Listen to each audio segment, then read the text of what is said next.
Hacia los 18 años, yo no fui muy cercano a la iglesia, nunca fui acólito, nunca tuve contacto con algún sacerdote especial que haya llamado mi atención. Una familia de 8 hermanos de Coahuila y Monterrey, y podría decirte que, como muchas familias, con cierta cultura cristiana, pero no una cercanía muy grande. Y fue hasta que mi novia, en aquel momento, me invitó a unos ejercicios cuaresmales, y bueno, pues de mala gana, porque había que acompañar a la novia, acudí a esos ejercicios espirituales y conocí a un sacerdote que me abrió un camino distinto, una visión distinta de lo que es un sacerdote. Cuando regresé de mis estudios en Roma, yo le pedí al cardenal Corripio Ahumada, que entonces estaba al frente, le dije: mire, estoy seguro que la gente que pagó mis estudios en Roma es la gente más sencilla, la que más colabora para la iglesia. Entonces acepto ir al seminario. Ahí me mandaba al seminario digamos, de encargado, de superior, pero le dije: ¿sabe qué? Voy a dar clases, pero mándeme a la parroquia más pobre que haya en la arquidiócesis. Y entonces el cardenal me mandó al lugar donde ni siquiera había iglesia, era un basurero. Cuando entré a TV Azteca, no entré con una carta que me abriera las puertas, no.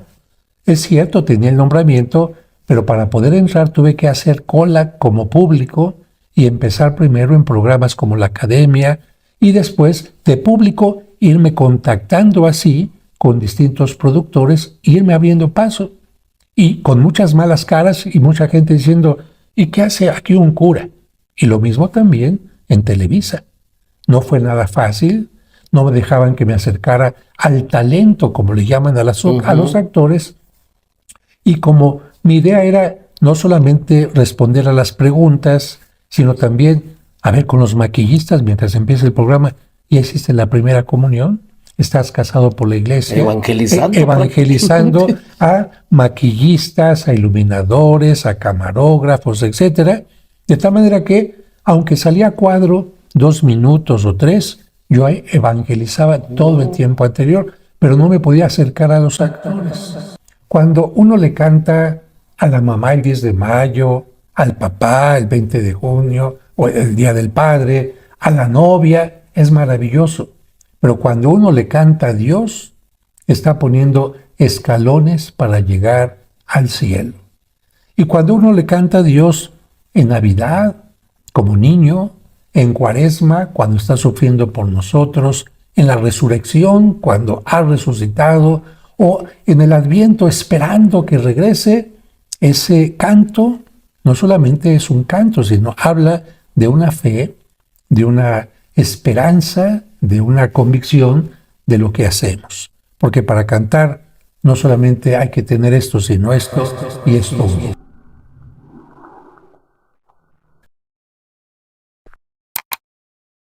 Nuestro invitado de hoy nació en una familia de 8 hermanos.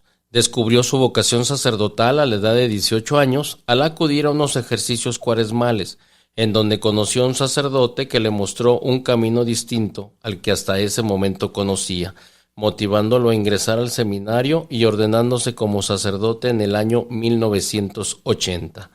Al regresar de sus estudios de teología y arte en Roma, fue enviado por el cardenal Corripio Ahumada a impartir clases en el seminario, y le asignó la encomienda de formar una comunidad en una colonia muy pobre, en donde edificó la iglesia desde su primera piedra, permaneciendo 15 años en ese lugar. Después de esa comunidad, fue enviado a la Catedral Metropolitana en la Ciudad de México, donde le fue asignada la tarea de restaurar dicha catedral, la cual concluyó 4 años después, para posteriormente nombrarlo párroco de la parroquia de San Cosme y Damián, donde ha permanecido los últimos 20 años. Actualmente, además de cumplir con su encomienda sacerdotal, es músico, escritor, productor y director de teatro, tiene 2 programas de radio, imparte cursos de autoestima y tanatología, fue subdirector de radio y televisión de la Arquidiócesis de la Ciudad de México, lo que le permitió incursionar en diversos programas televisivos, así como en telenovelas. Estudió actuación y es miembro meritorio de la ANDA, y además de sus redes sociales, tiene un canal de YouTube donde cuenta con 1.500.000 seguidores. El padre José de Jesús Aguilar Valdés está en el podcast. Comenzamos.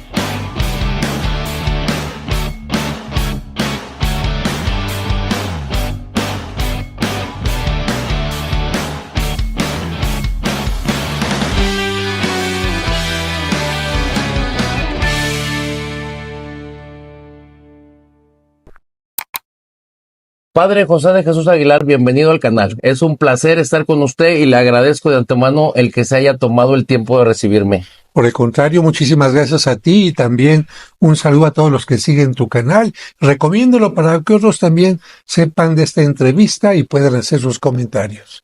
Muchísimas gracias, padre. ¿En qué momento de su vida le llega su vocación sacerdotal? Tengo que decirte que hacia los 18 años yo no fui muy cercano a la iglesia, nunca fui acólito, nunca tuve contacto con algún sacerdote especial que haya llamado mi atención. Una familia de 8 hermanos de Coahuila y Monterrey y podría decirte que como muchas familias con cierta cultura cristiana, pero no una cercanía muy grande. Y fue hasta que mi novia en aquel momento me invitó a unos ejercicios cuaresmales y bueno, pues de mala gana, porque había que acompañar a la novia, acudí a esos ejercicios espirituales y conocí a un sacerdote que me abrió un camino distinto, una visión distinta de lo que es un sacerdote. Porque yo estoy seguro que mucha gente tiene la idea de que el sacerdote siempre de sotana, nunca sale de la iglesia, nunca se la pasa rezando únicamente y no tiene otro tipo de actividades. Y este sacerdote, además de ser director de la escuela de liturgia, era también especialista en arte sacro, era director del coro de las bellas artes, tenía una gran ayuda a gente necesitada, conocía cultura general de todo tipo, y yo dije, caray. Entonces, parte totalmente mi idea de lo que era un sacerdote y además responde a algo que yo me estaba preguntando en aquel momento, porque para entonces yo estaba estudiando en el Politécnico Nacional Administración de Empresas, porque me gusta ser empresario, es decir, emprender proyectos, emprender cosas, no tener una actitud pasiva. Y había elegido esa carrera, pero al mismo tiempo me costó mucho trabajo porque yo quería ser maestro. Quería ser abogado, quería ser psicólogo, quería estar en el mundo de la comunicación, quería estar en muchas cosas y dije, este sacerdote me dice que un sacerdote tiene un campo ilimitado para poder trabajar. Y así es como surgió mi vocación. El sacerdocio, no únicamente para la parte de culto, de liturgia, que es muy importante, sino también para ayudar a la gente necesitada, ayudar a difundir la cultura, ayudar a conocer a Dios a través del arte y muchas cosas más. Oh, qué bonita historia, padre, qué bonita historia. ¿Cuántos años tiene ordenado? Voy a cumplir 45 años ya. Me ordené en 1980 y por lo tanto me voy acercando ya a las bodas de oro, ¿sí? ¿Y en esta parroquia, padre, cuánto tiempo tiene ya aquí? En esta parroquia tengo 20 años. Curiosamente he tenido una historia de solamente dos, vamos a llamar así, dos parroquias y una catedral. Porque cuando regresé de mis estudios en Roma, yo le pedí al cardenal, Corripio Ahumada, que entonces estaba al frente, le dije, mire, estoy seguro que la gente que pagó mis estudios en Roma es la gente más sencilla, la que más colabora para la iglesia. Entonces acepto ir al seminario, ahí me mandaba al seminario digamos, de encargado, de superior, pero le dije, ¿sabe qué? Voy a dar clases, pero mándeme a la parroquia más pobre que haya en la arquidiócesis. Y entonces el cardenal me mandó al lugar donde ni siquiera había iglesia, era un basurero. Es decir, era un territorio parroquial en donde tenía yo que empezar a construir desde la iglesia, pero antes de la iglesia, comunidad, porque en ese lugar de paracaidistas, de gente que había llegado de distintas partes de la ciudad, habían llegado algunas personas diciendo que eran sacerdotes y en el fondo eran timadores. Y cuando yo llegué a ese lugar, la gente se me puso en contra porque pensaba que yo era alguien que iba en contra de aquellos sacerdotes. Y afortunadamente tenía unas fotos con el Papa Juan Pablo II, se las enseñé y además de ver esas fotos tuve una actitud importante porque el día que llegué al lugar la gente estaba esperándome y me lanzaron una piedra. Y en ese momento yo me agaché, pensé rápido, levanté la piedra y dije, ya tenemos la primera piedra de nuestra iglesia. Wow. Y con la foto del Papa, evidentemente esto hizo que el obispo entonces dijera, bueno, pues te vamos a dejar que crees una comunidad. Se creó una comunidad maravillosa y me tocó construir una iglesia durante 15 años porque era una comunidad muy pobre y en esa iglesia, y precisamente por estar en contra de estos falsos sacerdotes, me secuestraron, me golpearon en la cabeza, intentaban quizás algo más porque fue terrible el golpe, pero curiosamente cuando me llevaban sometido en mi propio auto, se atravesó una procesión religiosa. Y ellos, al ver que no podían pasarle, que me podía alguien reconocer o alguna cosa, reconocer mi auto, lo que hicieron fue regresarse en reversa por una pequeña callecita, me bajaron del coche y me dijeron, no voltees. Yo dije, híjole, aquí me van a disparar. Pero afortunadamente se fueron rápido y a unas cuantas cuadras chocaron, deshicieron casi el vehículo, pudieron salir huyendo, iba otro vehículo, por lo que vieron los testigos junto con ellos, sacaron a uno que iba adelante con la cabeza destrozada y ahí terminó esa historia. Pero te digo esto porque fueron 15 años de trabajar con aquella comunidad que, para que veas qué tipo de gente era, ahí pagaban 3,000 pesos a alguien para que matara a otra persona.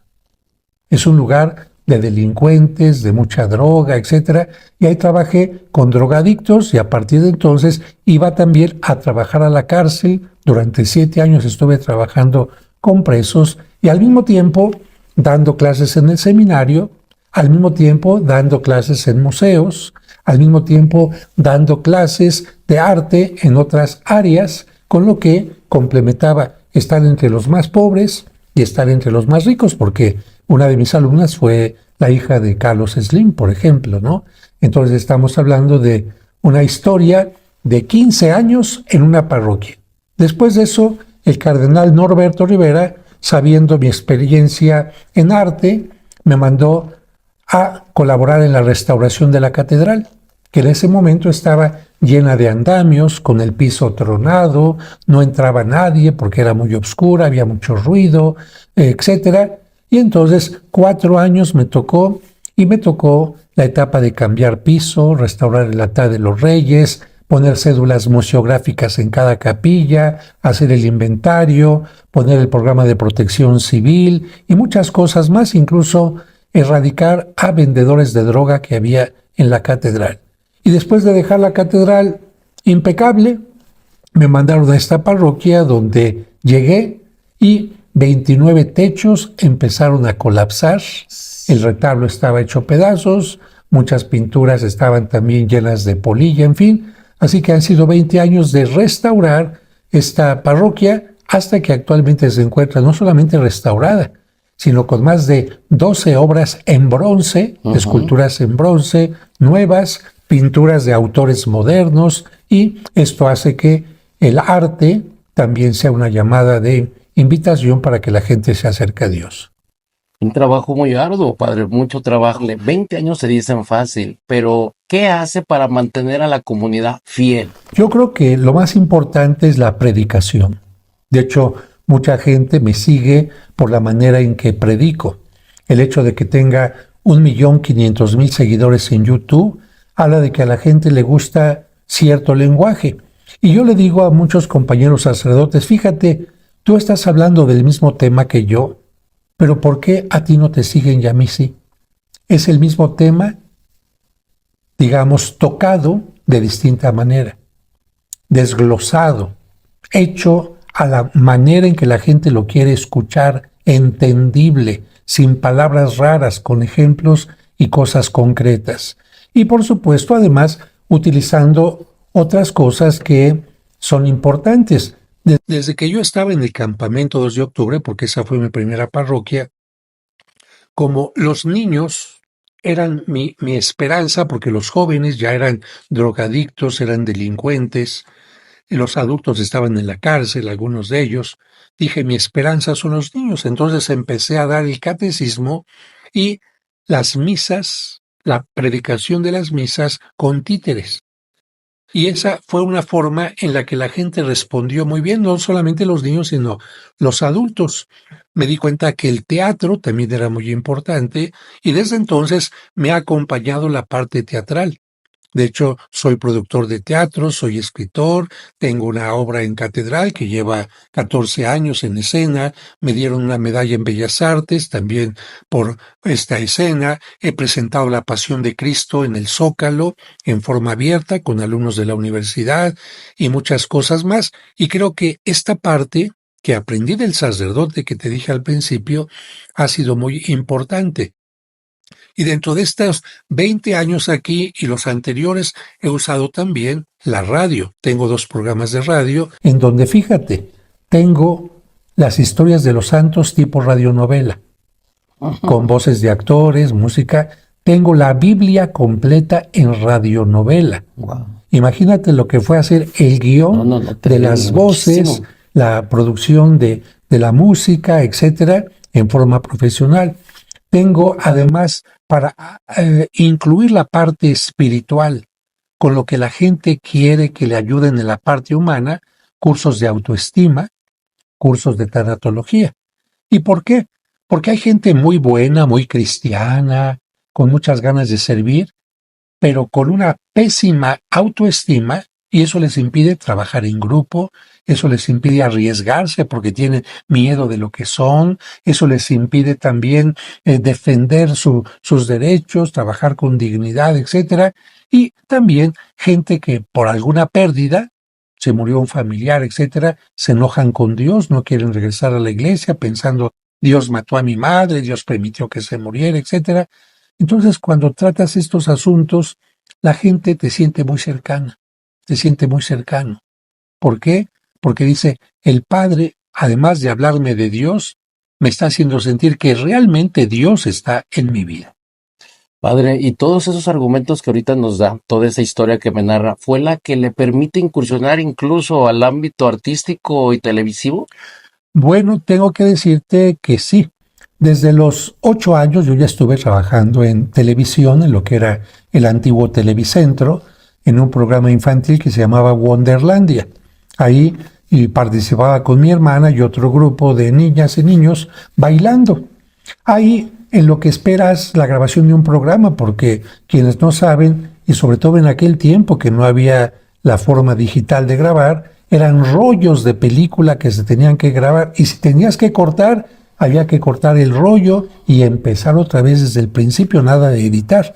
Entonces, las grabaciones a veces eran de las 2 de la mañana, perdón, de las 10 de la noche hasta las 2, 3, 4 de la mañana, terrible, y mientras tanto tú veías al mago Chencay, veías a Chabelo por ahí, y veías algún truco, veías cómo preparaban la escenografía, veías algunas cosas, y eso se me fue quedando a mí.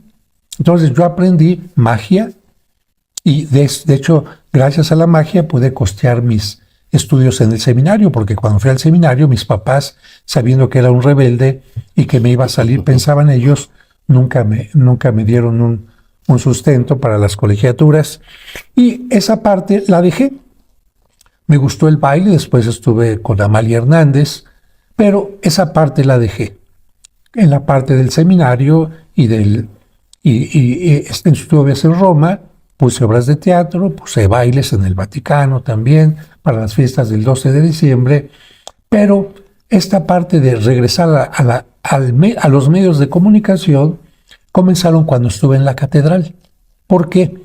Porque cuando estuve en la catedral, además de lo de restauración, me di cuenta, y disculpa la palabra, y disculpen también los que escuchan este video, que los encargados de la comunicación de los distintos periódicos, televisoras, etcétera, en el área religiosa, estaban totalmente ignorantes.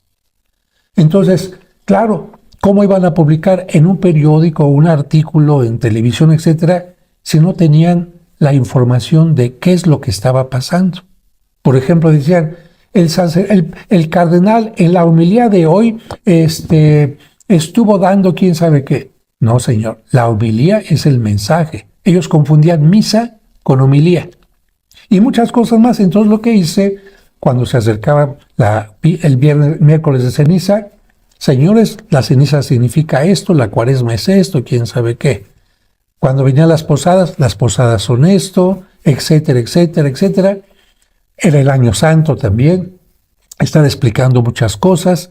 Y esto hizo que me empezaran a invitar con López Dóriga, con Javier Alatorre, con otras personas, a entrevistas para hablar de temas religiosos. Y ahí empezó a salir el Padre José en entrevistas de temas religiosos. Pero cuando dejé la catedral para venir acá, le dije al cardenal, señor, no hay un área de la iglesia que atienda a todas las preguntas que van más allá de las festividades del culto religioso. Por ejemplo, ¿qué piensa la iglesia de la masturbación, del divorcio, de la eutanasia, de la homosexualidad? ¿Qué piensa la iglesia del celibato? ¿Qué piensa la iglesia de los vueltos a casar, etcétera? Que son temas que la gente se pregunta.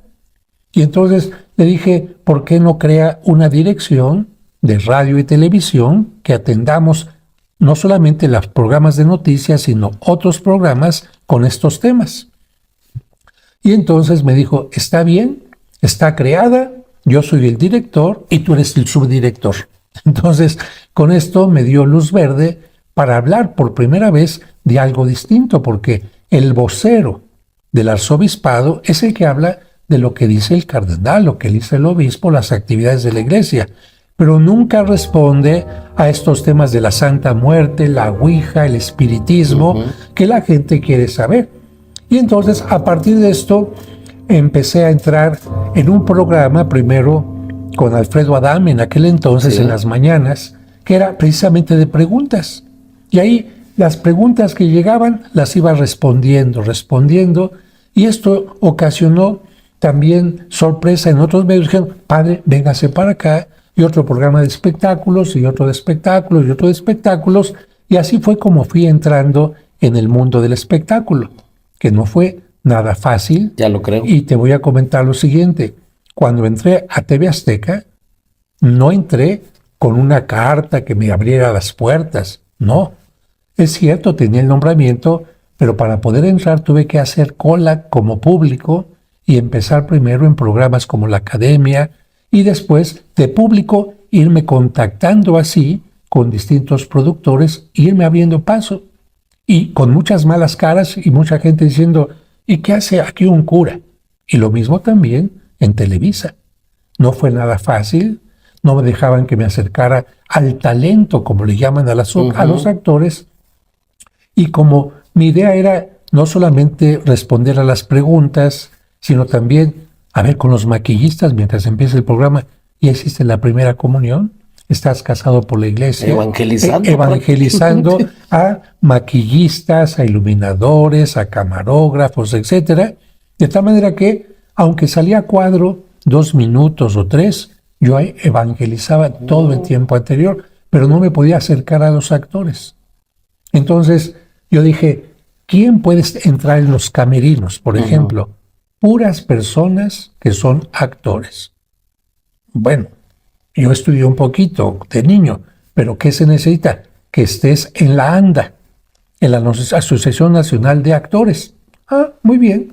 Entonces empecé a tomar cursos nocturnos de 10 de la noche a 5 de la mañana con Luis Felipe Tovar, y de esta manera pude tener ya el reconocimiento para entrar a la ANDA, de la cual no soy alumno, miembro aspirante. Durante un tiempo fui. Ahorita soy miembro meritorio, o sea, miembro con todos los derechos que se tienen en la ANDA, y esto ya me permitió entrar a los camerinos y estar en contacto con ellos. Y seguir evangelizándolos. Y esto permitió que de repente le dijera yo a algún productor, oye, tienes una escena de una misa y mira cómo está vestido el sacerdote, así no se viste. Mira, está haciendo el rito al revés, los anillos van antes de las arras. Y me dijo, padre, ¿por qué no haces tú la escena y para que nos salga mejor? Ah, está bien.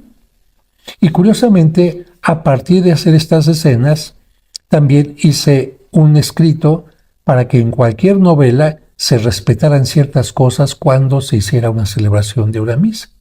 Y empecé entonces a actuar en ciertas novelas, en ciertas películas, cuidando que hubiera respeto siempre a este tipo de cosas. Y por supuesto, esto hizo que mucha gente dijera, ese padre se la pasa en la tele. ¿Por qué? Porque me veían solamente esos minutos en la televisión, pero no me veían todas las horas trabajando en la parroquia, con la cárcel, construyendo, restaurando y como encargado de los leprosos en México, con mis 2 programas de radio y muchas cosas más. Entonces, para muchos soy el cura de la tele, piensan que a eso me dedico y eso solamente pequeños ratitos, y les digo, ¿cómo qué? Como un hobby. Porque hay sacerdotes que les gusta el fútbol y en su tiempo libre se van a jugar fútbol. Otros les gusta la música y en sus tiempos libres tocan música. Otros les gusta la charrería y en su tiempo libre tocan la charrería. A mí me gusta la actuación, la escritura para los medios, y eso lo hago en mis tiempos libres, pero tiempos libres únicamente. Hace unos días me tocó ver en su canal un concierto navideño que presentó aquí con un coro. Yo quisiera preguntarle, ¿qué opinión tiene de los coros? ¿Esta parroquia tiene un coro? Sí, ahorita no. ¿Por qué? Porque a raíz de la pandemia, lamentablemente, muchas cosas tuvieron que cambiar. Tenemos un organista espléndido con una magnífica voz, y la misa generalmente es con 2 trompetas o más instrumentos. Es una misa muy solemne. Antes de la pandemia teníamos incluso una misa con mariachi cada mes. ¿Por qué? Porque hay que responder también a distintos grupos de personas, y teníamos un coro de niños. Pero, como te repito, por la pandemia, que le afectó también a las personas adultas, a músicos, etc., estamos empezando apenas la formación de un coro. Pero, además de haber estudiado en Roma, de teología, arte, también saqué un título de músico. Estudié en la mejor escuela de Roma, música, donde estudian los mejores directores de orquesta, y por lo tanto, cuando regresé de Roma, también empecé a dar clases de música. Estos muchachos que vinieron a dirigir el coro son alumnos míos. Entonces, tengo esa ventaja, y he participado también en música. Por ejemplo, cuando vino el Papa Juan Pablo a canonizar a Juan Diego, a mí me tocó componer la música para la entrada, la canonización de Juan Diego, una música sorpresa polifónica con náhuatl, que después se pasó al español, y cantada por Ramón Vargas, el famoso tenor, con un conjunto de cerca de 200 elementos del coro, músicos y elementos también prehispánicos. Poca gente sabe que hice también eso, pero entonces la parte musical siempre ha sido importante para mí, y apoyo mucho a los coros, pero también les exijo, porque especialmente tienen que apoyar, y eso lo sabe cualquier gente que estudia para un coro religioso, la letra siempre es más importante que la música. No puede ir la música por encima de la letra. De tal manera que, es que me gustó esta música que encontré por ahí de los sonidos del silencio, y me aviento el Padre Nuestro con eso. No, porque incluso esa película de El Graduado, donde se toca este tema de los sonidos del silencio, habla de una mujer que se prostituye, vamos a decir así, ¿cómo vas a tocar ese tema dentro de la misa? O bien alguien dice, ay, es que este tema se llama Emanuel. Tararararara. Oye, esa película se trata de una prostituta. ¿Cómo le metes a esa? Es que está bonita. Es que tú no sabías. No puedes meter tu música simplemente, letra a una música que no fue creada para el culto. Lo puedes quizás hacer en otro momento, pero no en el culto. Y de repente, por ejemplo, una misa panamericana donde se toman los elementos de mariachi, de sones, etcétera, pero por ejemplo, Señor, ten piedad de nosotros. Ok, los ritmos están bien, los instrumentos están bien. La intención, porque tú no llegas a una persona, oye, perdóname. Tú cuando estás arrepentido, perdóname, ¿no? Entonces puede ser, Señor, ten piedad de nosotros. Cambio totalmente. Sí, sí, definitivo. Y no puedes cantar el aleluya, aleluya, cuando el aleluya tiene que ser alegre, el gloria tiene que ser gloria, el santo tiene que ser santo. Y cuando empiezas, santa, dices, no. Entonces, sí es importante que los que se dedican a los coros en la iglesia tengan una formación para que no vaya en contra el canto de lo que se está celebrando. Padre, pues como ya le platiqué, nosotros pertenecemos a un coro y realmente ese coro hacía las cosas lo más adecuado posible ahorita por el ejemplo que usted está haciendo. A mí me gustaría, ya para finalizar esta entrevista y porque sé que tiene cosas que hacer, pues ver la manera si pudiera dirigirse a esos jóvenes hoy adultos que incluso algunos ya han partido de este lugar, pedirle aparte de que les dirija unas palabras si nos pudiera mandar ahorita que está próximo a celebrarse el nacimiento del niño Jesús, una bendición.